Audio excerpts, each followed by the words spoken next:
Hello. അപ്പോൾ ഇന്നത്തേത് ഒരു മെഹന്തി കേക്കാണ് കേട്ടോ. എനിക്കങ്ങനെ ആദ്യമായിട്ടാണ് ഒരു മെഹന്തി കേക്ക് കിട്ടുന്നത്. ഒരു വെഡ്ഡിങ്ങുമായിട്ട് റിലേറ്റഡ് ആയിട്ട് വരുന്ന 6ാമത്തെ കേക്കാണ് ഇതെന്ന് വേണമെങ്കിൽ പറയാം കേട്ടോ. കാരണം ആ ഒരു ഫംഗ്ഷന് വേണ്ടിയിട്ട് അവർ ടോട്ടൽ 6 കേക്കുകളാണ് എൻ്റെ കയ്യിൽ നിന്ന് ഓർഡർ ചെയ്തിരുന്നത്. അതിൽ ഫൈനൽ കേക്കായിരുന്നു ഇത്. മോഡലൊക്കെ എനിക്ക് നേരത്തെ തന്നിരുന്നു കേട്ടോ. അപ്പോൾ അതുകൊണ്ട് ഇത് ഫിനിഷ് ചെയ്യാനായിട്ട് അധികം ബുദ്ധിമുട്ടൊന്നും വന്നില്ല.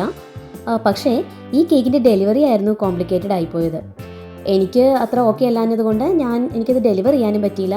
കസ്റ്റമറിനാണെങ്കിലും ആ കറക്റ്റ് സമയത്ത് ഈ സാധനം വന്ന് എടുക്കാനും പറ്റിയില്ല. ഡെലിവറി ഡേറ്റ് പറഞ്ഞിരുന്നതിനേലും 2 ദിവസം കഴിഞ്ഞിട്ടാണ് കേട്ടോ ഇത് വന്ന് എടുത്തത്. അപ്പോഴത്തേക്കും മെഹന്തിയുടെ ഫംഗ്ഷനും കഴിഞ്ഞിരുന്നു, കല്യാണവും കഴിഞ്ഞിരുന്നു. പക്ഷേ കുറേ സോറിയും പറഞ്ഞ് എൻ്റെ അടുത്തുനിന്ന് ഈ കേക്ക് മേടിച്ചുകൊണ്ട് പോവുകയാണ് ചെയ്തത്. ആക്ച്വലി ഞാനും അങ്ങോട്ട് കുറച്ച് സോറി പറഞ്ഞു. കാരണം എനിക്കും എത്തിച്ചു കൊടുക്കാൻ പറ്റുന്നൊരു കണ്ടീഷനിലായിരുന്നില്ല. ഞാനും അത്ര ഓക്കെ ആയിരുന്നില്ല. ഒരു നോർമൽ പ്രിൻ്റ് വെച്ചിട്ട് ഫിനിഷ് ചെയ്തൊരു കേക്കായിരുന്നു. ബാക്കിയെല്ലാം ക്രീം വർക്കിൽ തന്നെയായിരുന്നു. ജസ്റ്റ് ഒരു 1/2 kg ഉള്ളൂ കേട്ടോ ഇത്. ഈ ഒരു കസ്റ്റമറിന് വേണ്ടി തന്നെ ചെയ്ത 6 കേക്കുകളും കൂടി ഒരൊറ്റ ഷോർട്ട് വീഡിയോ ആയിട്ട് ചെയ്യാൻ പ്ലാൻ ഉണ്ട്. കാണണേ എന്തായാലും.